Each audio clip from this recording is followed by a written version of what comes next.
Bismillahirrahmanirrahim.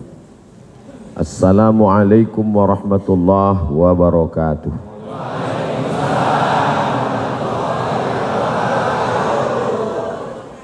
Alhamdulillahi wa kafa wassalatu wassalamu ala al-habibil mujtaba wa ala alihi wa ashabihi ahli tuqa wal wafa. Subhanaka la ilma lana illa ma 'allamtana innaka antal alimul hakim. Rabbi shrah li sadri wa yassir li amri wahlul 'uqdatam min lisani yafqahu qawli. Yang sama-sama kita hormati Bapak Wali Kota Tangerang Selatan beserta jajaran, bapak-bapak, ibu-ibu, hadirin hadirat, para alim, para ulama, tokoh masyarakat, jamaah fardu subuh, insyaallah semuanya dimuliakan Allah Subhanahu wa taala. Amin ya rabbal alamin. Sahabat bertanya kepada Nabi Muhammad SAW, apa bangunan yang pertama yang ada di atas muka bumi ini? Maka Nabi Muhammad SAW menjawab, bangunan yang pertama adalah masjid. A'udzubillahi minasyaitonirrajim. Inna awwala baitin, bangunan yang pertama, wudi'a linnas, yang dibangunkan untuk manusia di atas muka bumi, lalladzi bi Bakkata, yang ada di kota Bakkah, nama lainnya Makkah, nama lainnya Ummul Qura, itulah dia Ka'bah, dikelilingi Al-Masjidul Haram, yang disebutkan dalam ayat lain, Subhanalladzi asra bi'abdihi laylan minal masjidil haram. Lalu kemudian sahabat bertanya lagi, setelah itu bangunan yang kedua bangunan apa ya Rasulullah? Maka Rasul menjawab, bangunan yang kedua adalah juga masjid. Itulah dia kelanjutan ayatnya, minal masjidil harami ilal masjidil aqsa. Lalu sahabat bertanya, kam bainahuma, berapa jarak antara keduanya? Maka Nabi menjawab, arba'una sanah, 40 tahun. Bangunan yang pertama masjid, bangunan yang kedua juga adalah masjid. Dan ketika Nabi menempati suatu daerah, yang pertama dia bangun sampai pada hari Senin, yang pertama dibangun di Quba, itu juga adalah masjid. Itulah dia Masjid Quba. Panjang umur, sehat badan, insya Allah kita sampai ke Masjidil Haram, sampai ke Masjidil Aqsa, sampai ke Masjid Quba insya Allah. Ongkos tanggung masing-masing. Jadi perjalanannya itu dari masjid ke masjid. Alhamdulillah subuh ini kita berada di tempat yang paling dimuliakan Allah, juga adalah masjid. Namanya Masjid Al-Muhajirin. Muhajirin artinya orang-orang yang pindah, nggak tahu pindah dari mana. Pokoknya mereka pindah dari tempat yang tidak baik kepada tempat yang lebih baik insya Allah. Tanah dari Jawa, masya Allah. Tanah yang ada di rumah kita itu tanah juga namanya. Yang ada di lapangan sepak bola tanah juga. Ini yang ada di bawah ini tanah juga. Tapi apa bedanya? Tanah ini lebih mulia. Buktinya kalau kita sholat di rumah kita terhitung 1 rakaat. Tapi kalau sholat di tanah ini 27 rakaat. Jadi kalau ngitungnya jangan cuma satu sholat 27. Siapa yang istiqomah sholat di Masjid Al-Muhajirin selama 1 tahun, maka umurnya bertambah 27 tahun. Ngitungnya begitu. Istiqomah 1 tahun istiqomah dari 17 Agustus 2023 sampai 17 Agustus 2024. Alhamdulillah Pak Ustadz, saya istiqomah bulan Agustus aja. Ini juga cara dakwah, mau memberitahu masyarakat dari Sabang sampai Papua, begini jamaah Masjid Al-Muhajirin menyambut, memuliakan, mensyukuri nikmat kemerdekaan 17 Agustus. Orang lain bingung bagaimana mau merayakan 17 Agustus, pasang layar tancap, hujan. Adakan lagu dangdut, padahal ini kan mensyukuri para pejuang yang mati syahid. Masa orang mati syahid cara mengenang jasanya dengan lagu dangdut? Ustadznya terlalu serius. Masa kita nggak boleh bahagia? Orang beriman itu bahagianya dengan amal soleh. Mudah-mudahan tahun depan bangsa Indonesia memperingati Dirgahayu HUT RI yang ke-79 jauh lebih baik daripada tahun-tahun sebelumnya, insya Allah. Banyak yang menyesal, kami nggak tahu cara mensyukurinya begini. Ternyata cara mensyukurinya dengan sholat subuh berjamaah. Setelah itu kemudian tausiah, hadir tokoh masyarakat, pemimpin alim ulama. Kami sudah terlanjur nyewa keyboard tunggal Pak Ustadz. Kalau dibatalkan ini mubazir. Nggak bisa Pak Ustadz. Innal mubazirina kanu ikhwanas syayatin. Yang mubazir saudara setan.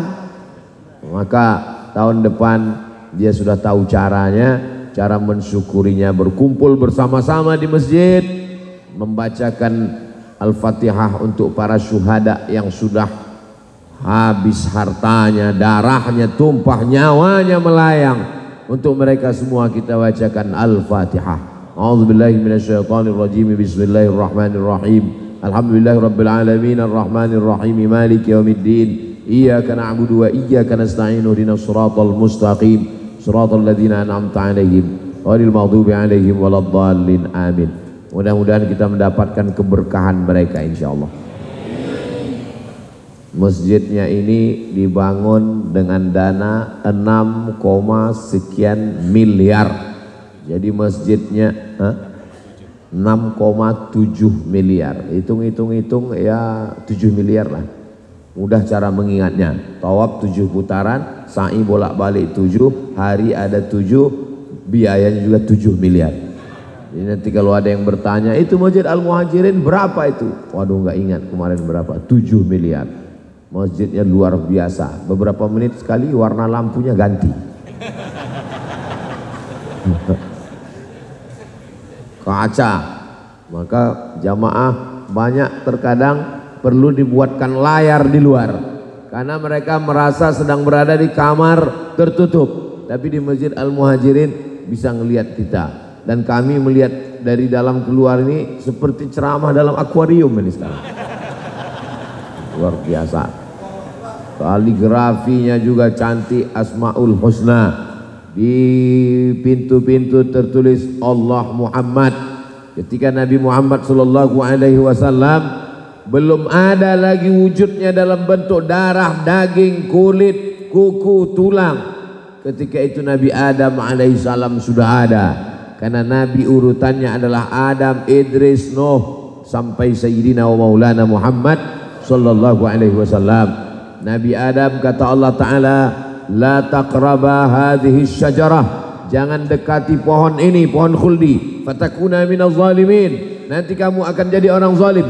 Fa'azallahu asyaitan, syaitan menggodanya, lalu kemudian makan buah khuldi, lalu kemudian beliau merasa bertaubat kepada Allah Subhanahu wa Ta'ala. Doa yang paling tua yang selalu kita baca, Rabbana zalamna anfusana wa illam taghfir lana wa tarhamna lanakunanna minal khasirin. Lalu kemudian apa kata Nabi Adam? Allahumma inni atawassalu ilaika bihaqqi Muhammad sallallahu alaihi wasallam. Ya Allah, dengan menyebut nama Muhammad, ampunkanlah dosaku. Allah Ta'ala bertanya kepada Nabi Adam. Allah bertanya bukan karena Allah tidak tahu, Allah Maha tahu. Allah mau beritahu kepada siapa yang tidak tahu. Nama siapa yang kamu sebut tadi, Adam? Muhammad. Kamu tahu siapa dia? Tidak. Dari mana kamu tahu nama itu? Lamma khalaqtani, ketika kau ciptakan aku dari tanah. Tsumma nafakhta fi ruhi, lalu kau tiupkan ruh. Ketika ruh itu bertiup, lalu kemudian rafa'tu ra'si, aku angkat kepala aku. Dan ketika kepalaku aku angkat, saya melihat ada tulisan di tiang arash. Tulisan itu adalah Allah Muhammad sallallahu alaihi wasallam. Aku tidak tahu siapa dia, tapi aku yakin namanya bersanding dengan namamu, menunjukkan dia pasti amat sangat mulia di sisimu. Maka aku sebut namanya supaya engkau ampunkan dosa-dosaku. Maka ampunkanlah dosaku berkat kemuliaan nama Muhammad sallallahu alaihi wasallam. Mana tahu nanti ada anaknya nanya, "Mama, ini nama siapa ini yang ditulis di samping nama Allah ini?" "Ini nama Muhammad." "Oh, enggak boleh. Karena Ustadz kata guru kami di sekolah, enggak boleh menuliskan nama Nabi Muhammad di samping nama Allah. Jangan tulis nama Nabi Muhammad di samping nama Allah. Itu seakan-akan menyamakan Allah dengan Nabi Muhammad." Nanti anaknya komplain, orang tuanya nggak bisa jawab. Itu udah dijelaskan Ustadz Somad kemarin subuh. Apa penjelasannya? Pokoknya udah jelas. Jangan tanya-tanya lagi. Banyak tanya Bani Israel masuk neraka. Hadisnya di mana Pak Ustadz? Dituliskan secara lengkap oleh Sayyid Muhammad Alawi bin Abbas Al-Hasani Al-Maliki dalam kitab Mafahim Yajib an Tusahhah. Karena saking banyaknya orang yang komplain dengan adanya tulisan Allah Muhammad disejajarkan, maka masjid ini mengamalkan hadis Rasulullah sallallahu alaihi wasallam. Setiap melihat tulisan ini, Allahumma salli ala Sayyidina Muhammad wa ala ali Sayyidina Muhammad. Tulisannya mana Pak Ustaz? Saya ngelihat, bapak-bapak mesti ngelihat ke belakang semua, karena tulisannya di pintu-pintu semua. Ketika mau masuk, Allahumma salli ala Sayyidina Muhammad wa ala ali Sayyidina Muhammad. Ketika mau pulang, Allahumma salli ala Sayyidina Muhammad wa ala ali Sayyidina Muhammad. Cinta ditanamkan kepada anak-anak kita supaya dia menjaga warisan Nabi Muhammad sallallahu alaihi wasallam. Warisan itu bernama masjid. Nabi tidak meninggalkan istana yang terbuat dari emas. Nabi tidak meninggalkan kursi yang terbuat dari perak. Yang ditinggalkannya adalah masjid. Maka kalau cinta kepada Nabi, makmurkanlah masjid. Ini Masjid Al-Muhajirin, jamaahnya tidak perlu saya kasih motivasi lagi sholat berjamaah. Ini udah penuh, nggak ada tempat, sampai tangga-tangga pun penuh semua. Gimana ibu ini sholat subuh di tangga tadi? Mudah-mudahan beginilah hendaknya sampai hari kiamat insya Allah. Masjid tidak mungkin makin kosong. Makin lama masjid makin ramai. Kenapa? Maka jumlah anak manusia di dunia ini makin sunyi atau makin ramai? Makin ramai. Inni mukasirum bikumul umam. Nanti aku adalah nabi yang paling bangga ketika berkumpul di padang mahsyar. Semua umat kumpul. Nabi Musa kumpul, Nabi Ibrahim kumpul. Tapi nabi yang paling banyak umatnya adalah Nabi Muhammad sallallahu alaihi wasallam. Maka banyak, silakan punya banyak anak keturunan. Kata Nabi, tazawwajul walud al-wadud. Nikahilah perempuan yang subur, yang penyayang dan banyak anaknya. Nah, maka yang muda-muda silakan tambah lagi sebanyak-banyaknya. Setuju bapak-bapak? Tanya dulu istrinya. Anak Indonesia masih kurang untuk memenuhi tanah Indonesia yang kosong. Ini saya kalau pulang naik pesawat melihat ke bawah, masih banyak hijau, masih belum banyak lagi umat manusia. Dulu katanya bangsa Indonesia ini rakyatnya sudah banyak, betul. Kita pun juga ngangguk kepala. Oh iya, orang Indonesia sudah terlalu banyak. Ternyata sekarang India 1 miliar. Tiongkok 1,4 miliar. Kita belum ada apa-apanya. Maka kalau mau umat ini kuat, umat ini hebat, jumlahnya mesti banyak. Sekarang malah ada ketakutan, tanah kita luas, jumlah orangnya kurang, dikhawatirkan orang-orang dari atas akan turun ke bawah. Tapi insya Allah kalau ditanamkan sholat berjamaah, ngaji di masjid, imannya kuat, maka kita tidak perlu takut. Ala inna awliya Allah, orang-orang yang menyerahkan dirinya kepada Allah, wali-wali Allah, la khaufun alaihim walahum yahzanun. Dia tidak takut takutnya hanya kepada Allah Subhanahu wa taala. La ilaha illallah Muhammadur Rasulullah sallallahu alaihi wasallam. Masjid-masjid yang lain kadang masih terbengkalai, berdoa melihat ke atas meleleh air mata. Kenapa? Plafon belum dipasang. Tapi ketika kita sholat di Masjid Al-Muhajirin, memandang ke atas langsung terlihat awan lengkap dengan langit yang membiru. Itu mengapa sholat gak boleh ngelihat ke atas masjid tempat sujud, karena kalau ngelihat ke atas, wow, amazing, biasa ini masjidnya, kaligrafinya cantik dan indah, keramiknya, karpetnya, masya Allah. Terkadang saya kalau sholat di masjid dibisik sama panitia, mohon Pak Ustadz penggalangan dana, masjid masih ngutang. Masjid kita 6,7 miliar, nggak tahu saya udah lunas atau belum. Sudah selesai semua. Tapi bukan berarti kita berhenti berinfak, berwakaf, bersedekah. Masjid ini harus terus dimakmurkan. Tinggal lagi mengisinya dengan sholat berjamaah. Apalagi masyarakatnya padat keliling kanan kiri, maka sholat berjamaah. Ajak anak-anaknya sholat berjamaah. Anak-anak tidak bisa hanya sekedar disuruh pergi ke masjid, pergi ke masjid. Anaknya nanya, papa nggak ke masjid? Papa udah dewasa. Nggak bisa begitu. Loh, kalau kami ke masjid yang perempuan ini bagaimana Pak Ustadz? Katanya perempuan bagusnya sholat di rumah, katanya perempuan bagusnya sholat di kamar, katanya perempuan bagus di sholat tempat yang sempit, yang nggak ada orang. Perempuan lebih bagus sholat di pekarangan, lebih bagus lagi di dalam rumah, lebih bagus lagi di dalam kamar. Itu hadisnya ketika terjadi fitnah di Palestina, itu perempuan tidak boleh sholat di masjid, takut ditangkap tentara Israel. Tapi di Masjid Al-Muhajirin ada Israel di luar. Mana ada? Ini negeri yang aman. Kita doakan Indonesia baldatun thayyibatun wa rabbun ghafur, aman sampai hari kiamat. Jangan khawatir. Lalu yang perempuan sholatnya di mana? Nanti khawatir campur aduk dengan laki-laki. Masjid Al-Muhajirin yang bawah laki-laki semua. Perempuan di mana? Dimuliakan di atas. Masya Allah, tabarakallah. Maka dari tadi saya nggak berani ngelihat ke atas. Ibu-ibu semua di atas.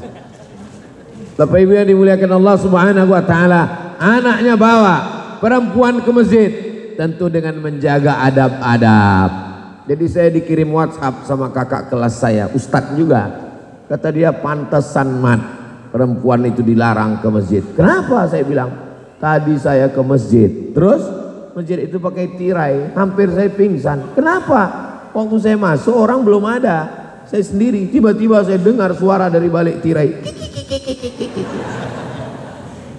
gara-gara perempuan cekikikan di masjid, gara-gara perempuan memakai parfum yang terlalu berlebih-lebihan sampai imam kehilangan ayat, tercium baunya ke depan. Maka menimbulkan fitnah. Ke masjid rambut terurai, pakai celana sempit, banyak yang masuk paret melihat itu. Maka ke masjid tetap menjaga adab-adab, menutup aurat. Suami membawa istri, aslinya suami yang mendidik istrinya. Bagaimana cara sholat, bagaimana hukum halal, haram, makruh, mubah, sunat, sunat muakkad.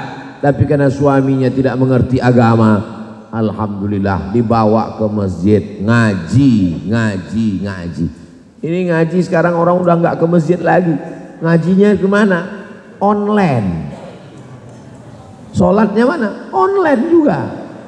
Nanti masuk surga, surganya baru tahu. Nggak boleh kami ngaji di YouTube Pak Ustadz. Selama ini kami kenal Ustadz Somad melalui YouTube. Ngaji di YouTube boleh, tapi jangan sampai tinggalkan ngaji yang ketemu dengan para alim ulama. Nggak bisa tergantikan oleh layar monitor handphone. Datang ke masjid, dengarkan pengajian, khusus pengajian subuh. Kenapa? Karena pengajian subuh, aqimis salata liduluki syamsi ila ghasaqil laili wa qur'anal fajr inna qur'anal fajri kana mashhuda. Subuh dipersaksikan oleh para malaikat. Malaikat yang jaga tadi malam, malaikat yang jaga siang ini, ketemunya pada sholat subuh. Makanya kalau bersesuaian amin kita dengan amin malaikat, ghufira lahu ma taqaddama min dzambi, diampunkan dosa-dosanya yang lalu. Ghairil maghdubi alaihim waladdallin.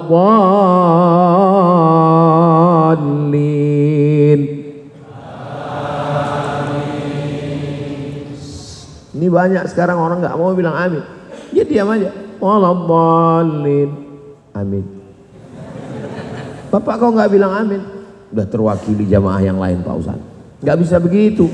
Kita ucapkan amin karena kita ingin supaya sejajar, setentang, serentak sama amin kita dengan para malaikat. Itu terjadi pada sholat subuh. Sholat subuh luar biasa. Raka'atul fajri khairum minad dunya wa ma fiha. 2 rakaat sholat qabliyah subuh khairum minad dunya wa ma fiha, lebih baik daripada dunia beserta isinya. Jadi siapa orang yang paling kaya sekarang? Bill Gates. Ada yang lebih kaya daripada Bill Gates. Siapa? Orang yang sholat subuh berjamaah. Siapa yang paling miskin di dunia? Yang paling miskin bukan fakir miskin yang mencari barang-barang bekas di pinggir jalan. Yang paling miskin adalah yang sampai sekarang sudah jam 6 dia masih juga tidur. Manama, siapa yang tidur walam yusalli, sampai tidak sholat subuh, balas syaitanu fi udhunih, setan kencing di telinganya. Allah masih sayang. Kalau Allah tidak sayang, tertulis di situ toilet setan. Toilet manusia aja bau setan, apalagi toilet setan. Maka dibangunkan anak ini, bangun. Ini hari apa? Hari Ahad, hari libur, tanggal merah. Bapaknya sudah membangunkan anaknya, bangun, sholat subuh, ayo ke masjid Al-Muhajirin. Datang ibunya, Pak, ini kan hari libur, ini tanggal merah, ya kita kasihlah anak kita libur.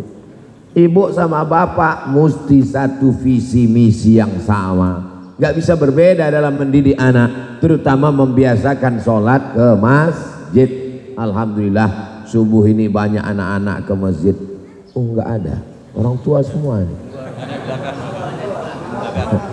Ada anak-anak sengaja nggak dikasih dekat dengan ustadz. Itu ada anak kecil, ada anak-anak. Pak Ustadz, saya mau bawa anak, tapi katanya anak-anak nggak boleh ke masjid Pak Ustadz. Anak-anak dibawa ke masjid. Yang nggak boleh dibawa ke masjid itu anak yang belum memayyiz. Anak itu levelnya yang pertama sobi.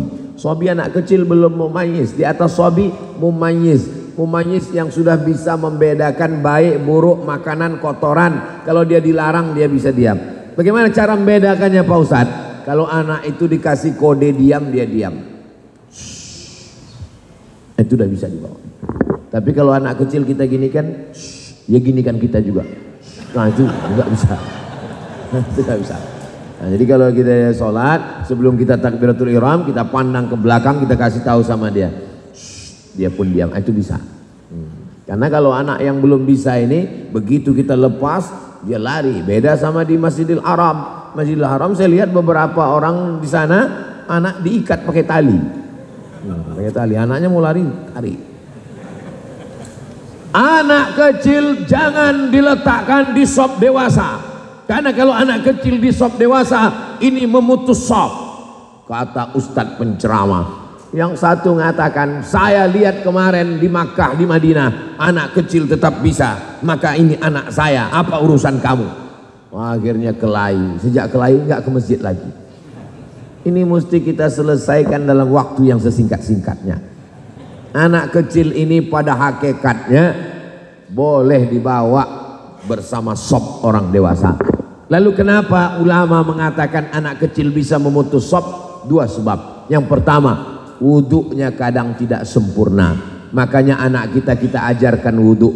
Saya tidak bertanya dengan bapak. Kita sedang bertanya dengan diri kita sendiri. Kapan kita terakhir mengajar wuduk anak kita?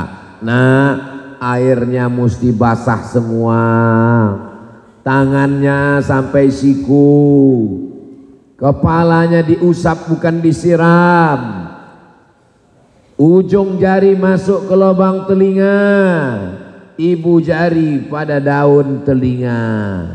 Kakinya mesti masuk kelingking ke celah-celah kaki supaya airnya masuk ke dalam. tumitnya digosok, jangan sampai anak kita ngidupkan air keran dia tendang-tendang aja itu air. Kapan terakhir kita mengajar? Atau tidak pernah sama sekali? Nggak usah dijawab, karena kawan nanti tahu aku perasaan nggak pernah, aku juga. Kalau wudhunya udah sempurna, apakah dia udah boleh di samping kita? Belum. Kenapa? Ternyata di ujung senapan AK-16 masih belum dipotong. Anak Ustadz Somad Sami Ahmad Misbahi Ibadillah dipotong umur 8 hari. 8 hari dia lahir, habis itu datang Ustadz yang selalu, Ustadz Somad kan selalu dibawa sunatron. Khitanlah anak Anda melalui sunatron. Pagi khitan, sore bisa akad nikah. Langsung pakai celana. Nah, jadi mereka, Ustadz kan selalu ngajak orang khitan sunatron. Iya, ini anak Ustadz kami khitan. Oh, saya nyari jadwal. Ah ya, ini hari ini nanti hari ini. Ustadz ada di rumah? Enggak, saya lagi pergi. Loh, masa kami khitan anak Ustadz pas nggak di rumah? Soalnya kalau saya ada, saya nggak berani ngeliat anak saya khitan. Jadi pas saya pergi dia khitan. Nah, begitu pulang udah selesai urusan. Apa maknanya? Anak bagus di khitan. Ternyata dokter pakar medis mengatakan bagus di khitan kecil, karena ternyata di balik kulit itu ada kotoran, ada najis. Itulah kenapa dia dilarang di sop orang dewasa. Kata Syekh Atiyah Sokar dalam kitab Fatawa Al-Azhar, salah satu sebabnya karena dia membawa najis. Itu maka hati-hati kalau menggendong anak yang belum khitan atau anak sholat. Nabi sholat bawa cucunya, kenapa kita enggak? Cucu Nabi enggak pakai pampers. Cucu kamu pakai pampers, dia kencing, di dalam pampersnya ada najis, kamu bawa sholat. Bismillahirrahmanirrahim, najis. Kecuali dia tidak pakai pampers, kalau dia kencing terasa basah. Itu pun kalau sholat sunat di rumah. Tapi kalau sholat di masjid, maka untuk keluar dari khilaf ini, kan kita nggak tahu anak siapa yang wuduknya benar enggak. Kita juga nggak tahu. Nggak mungkin kita angkat satu security di pintu untuk meriksa. Oh ini udah disunat, nah di sini. Ini belum, ini belum. Nggak bisa. Nah itulah kenapa anak-anak dibuat satu sop di belakang. Tapi anak-anak ini kalau dibuat satu sop di belakang ribut Ustadz. Nanti mereka, jangankan anak-anak, yang udah besar, yang udah dewasa pun kalau udah ketemu balik jadi anak-anak. Mudah aja. Saya pernah sholat di Masjid Agung, ulang acara tausiah, saya lihat di belakang bulan suci Ramadan, anak-anak di belakang diam, nggak ada yang ribut. Ini kenapa anak-anak ini nggak ada yang lari, nggak ada yang menjerit, tenang semua. Ternyata ada satu orang bawa rotan di belakang. Pas saya tanya, kamu mau pukul anak? Enggak Pak Ustadz, nakut-nakuti aja Pak Ustadz. Nggak bisa Pak Ustadz, bapaknya galak. Ini kita jaga kebersamaan ini, karena kalau tidak kita jaga, anaknya ribut, anaknya lari, bapaknya kebetulan kena kumat darah tinggi, nggak sabar mau salam, nggak ada pakai salam kiri, salam kanan, assalamualaikum warahmatullahi wabarakatuh, anak setan. Nah, akhirnya tersinggung kelahi, rusak masjid, kosong, orang nggak datang lagi. Kebersamaan ini kita jaga pada perkara yang remeh temeh sepele, tapi anak jangan sampai dilarang ke masjid. Saya dikirimi video, ada gambar orang habis selesai sholat, salam, dia tendang anak di belakang itu sampai mental ke belakang. Bapak Ibu sudah dapat videonya? Nanti saya kirim. Kalau anak-anak kecil sudah tidak sholat lagi di masjid, apa yang terjadi dengan masjid kita 20-30 tahun akan datang? Apakah Masjid Al-Muhajirin ini tahun 2053 masih ada orangnya? Saya yakin percaya masih ada. Tahun 2023 saya datang kemari, 2053 yang mengundang saya nanti. Nah, itulah anak-anak kecil yang ada di belakang itu dekat Bapak. Mereka yang akan nelpon. Assalamualaikum. Waalaikumsalam. Ini Ustadz Abdul Somad yang dulu datang ke Masjid Al-Muhajirin tahun 2023 Agustus. Betul. Kami mau buat lagi sebagaimana ayah kami dulu membuat mensyukuri nikmat Agustus. Kami juga ingin Ustadz datang lagi. Ini betul kan Ustadz Somad? Betul. Masih hidup? Masih. Waktu itu saya tausiah masih. Waktu itu saya dengan anak-anak bapak. Bapak-bapak ini udah meninggal semua udah. Saya masih ada. Waktu itu saya bilang untuk mereka yang sudah berjuang sehingga berdirinya masjid ini, untuk mereka semua kami, Bapak jangan khawatir, kami bacakan Al-Fatihah nanti insyaallah. Kita jangan hanya berpikir masa lalu. Dulu nggak ada masjid di sini. Dulu ini hanya tanah kosong. Tapi kita juga berpikir tahun 2053 siapa yang akan melaksanakan sholat berjamaah, tablik akbar, pengajian, syukuran 17 Agustus 2053, yaitu anak-anak kita itu. Kalau tidak kita didik dia di masjid, dia jadi polisi, dia jadi tentara, dia jadi pengacara, dia jadi lawyer, dia jadi hakim, tapi dia tetap hatinya tergantung di masjid. Ini berproses. Allah bisa karena biasa. Masjid kampung saya, imam depan itu pintu ke belakang pasti seperti masjid ini. Pintu ke belakang ada pintu dua, tapi bukanya tidak begini. Masjid di kampung saya pintunya kalau dibuka pintu kiri dengan pintu kanan ada ruang kosong di tengah, ada tiang di tengah, daun pintu kanan, daun pintu kiri, kalau ditutup ada kosong. Disitulah saya selalu kalau sholat Jumat melihat imam. Pulang saya ke kampung, duduk lagi saya di situ mengenang masa kecil. Ada beduk besar.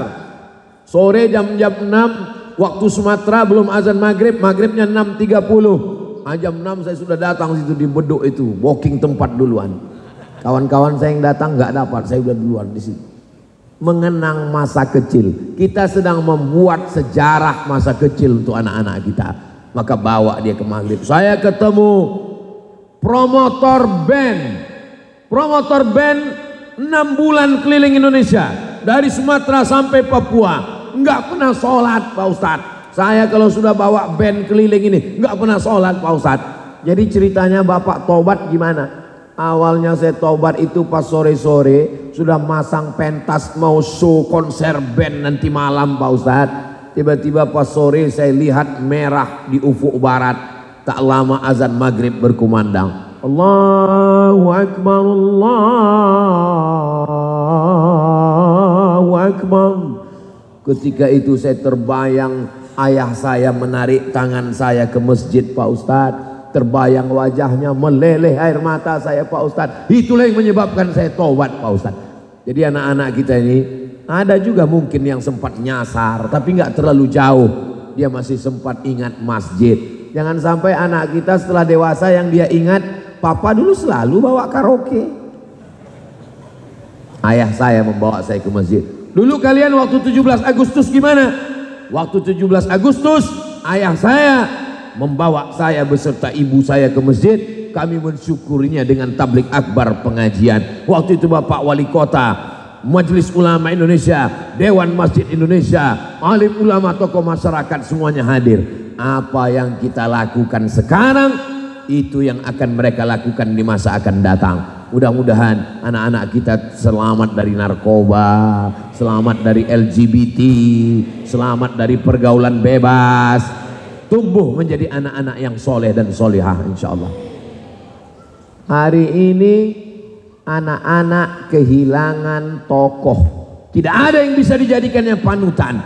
Kalau bapak ibu tidak percaya, nanti pulang ke rumah, lihat kamarnya, lihat layar monitornya, gambar siapa yang paling banyak di kamarnya. Apa yang terjadi? Begitu jamaah pulang ke rumah, dilihatnya kamar anaknya, ternyata bukan gambar ayah. Gambar siapa yang ada di situ? Naruto, Spiderman, Wonder Woman, Catwoman. Ternyata ayah tidak lagi menjadi tokoh. Ibu tidak lagi menjadi tokoh. Ibu adalah perempuan pertama yang disayang anak laki-laki. Ayah adalah laki-laki pertama anak perempuannya jatuh cinta. Dia mengutarakan tentang keluh kesah hidupnya. Hari ini anak-anak curhatnya kepada pacarnya. Bapaknya tidak pernah ketemu, ibunya tidak pernah berjumpa. Mereka menjadi generasi yang kebingungan. Maka kita kembali lagi ke masjid, kembali lagi seperti Nabi Muhammad mendidik anak-anak. Lahirlah Abu Hurairah, Abdurrahman bin Auf, Amr bin As. Ini semua adalah generasi yang dibangun di masjid. Pengajian subuhnya sudah, ada pengajian malam dari maghrib ke isya, gak usah panjang-panjang, 45 menit. Ngaji sama Ustadz Somad 60 menit. Ngaji di Masjid Al-Muhajirin maghrib ke isya. Ini dibuat acara pengajian jam 9 malam. Ustadznya sudah datang, diumumkan kepada jamaah sekalian, harap datang ke masjid karena Ustadz udah nunggu 30 menit. Saya kalau buat pengajian maghrib ke isya. Kenapa? Karena dengan maghrib ke isya jamaah otomatis sholat 2 kali. Maghribnya berjamaah, isyanya berjamaah. Waktu nggak banyak terbuang. Ini maghrib, isya, orang nggak ke masjid. Dibuat acara di luar masjid. Akhirnya sholawatnya bagus, hadrohnya nggak salah. Pengajian dimulai jam 12 malam. Selesai jam 3 malam, pulang tidur, subuh kosong. Tetap pemain inti, imam sama muazin. Itu pun itu yang imam, itu yang muazin. Pemain naturalisasi terbang hilang melayang.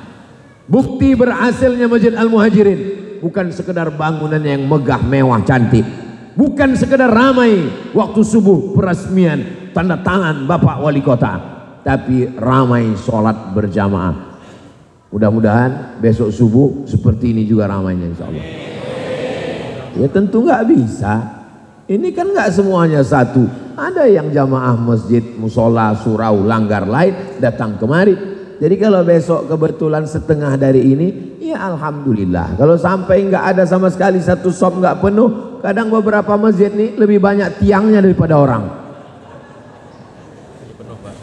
Insya Allah Masjid Al-Muhajirin penuh melimpah ruah sampai hari kiamat insya Allah.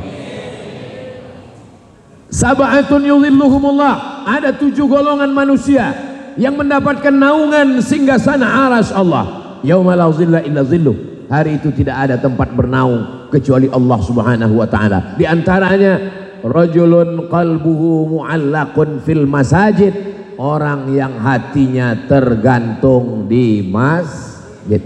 Badannya boleh kerja di mall, badannya boleh di kantor, badannya boleh di pasar, tapi kalau sudah azan berkumandang, hayya 'alas shalah, segera dia datang ke masjid. Bahkan sebelum azan dia sudah duduk di masjid, intizarus shalah. Banyak sekarang orang duduk di masjid khusyuk, masya Allah, seperti bertasbih dari belakang, seperti berzikir. Lihat depan main game online. Cepat datang ke masjid. Belum azan udah duduk di masjid. Kenapa? Ada wifi gratis. Dia sudah mau datang ke masjid, itu sudah alhamdulillah. Man sholat subha fi jama'atin, sholat subuh berjamaah. Tsumma qa'ada yadhkurullah, duduk berzikir mengingat Allah. Termasuk majelis pengajian ini majelis zikir. Tsumma yusalli rak'ataini, sholat sunat 2 rakaat. Nanti kita sama sholat sunat 2 rakaat walaupun tidak berjamaah masing-masing. Bagi yang pakai usolli sunnatal isyraq raka'ataini lillahi ta'ala. Bagi yang tidak pakai usolli, niat saja dalam hati, Allahu Akbar. Ayatnya Pak Ustadz, ya ayat yang lama juga, kulhu. Terserah, mau wadduha bagus, afdal, mau alam nasrah, asal jangan yasin aja. Yasin pun nggak apa-apa juga, membaca ayat paling panjang. Iqra' ma tayassara minal Qur'an, bacalah apa yang mudah bagimu dari Al-Quran. Ini sudah jam 6.15, sudah bisa boleh sholat sunat isyraq. Bagus sekali jam, langsung nampak. Subuh jam 6.17, suruk jam 6.17. Jam 6.17 sudah suruk katanya, sudah terbit matahari. Lewatkan 12 menit, maka ketika matahari terbit itu dipakai untuk menyembah setan, Lata, Uzza, Manat, Hubal, Jibti, Taghut, Naham. Itu disembah ketika matahari terbit. Itu mengapa kita tidak boleh sholat saat matahari terbit, supaya jangan tasyabuh, jangan sampai menyerupai perbuatan orang kafir musyrik yang ada di Makkah waktu itu. Lewatkan, kira-kira matahari sudah lewat sepenggalah, menurut hitungan setinggi tombak, qaidah ram'id namanya, setinggi tombak itu lebih kurang 12 menit, barulah kemudian melaksanakan sholat. Berkah hidup kita. Allahumma barik li ummati fi bukuriha, kata Nabi. Berikanlah berkah pada umatku siapa yang paling awal bangun paginya. Ini tadi ada yang bangunnya jam 4, ada yang bangunnya jam 3. Siapa yang paling awal? Itulah. Saya nggak tidur sama sekali Pak Ustadz. Loh, kok nggak tidur? Saya memang jaga malam. Nah, bagus. Yang jaga malam jangan sampai tidur jam 4. Kalau tidur jam 4 pasti kebablasan. Maka tunggu dulu azan subuh. Habis azan subuh, sholat subuh. Banyak juga yang nunggu azan subuh, habis itu tidur juga nggak sholat subuh.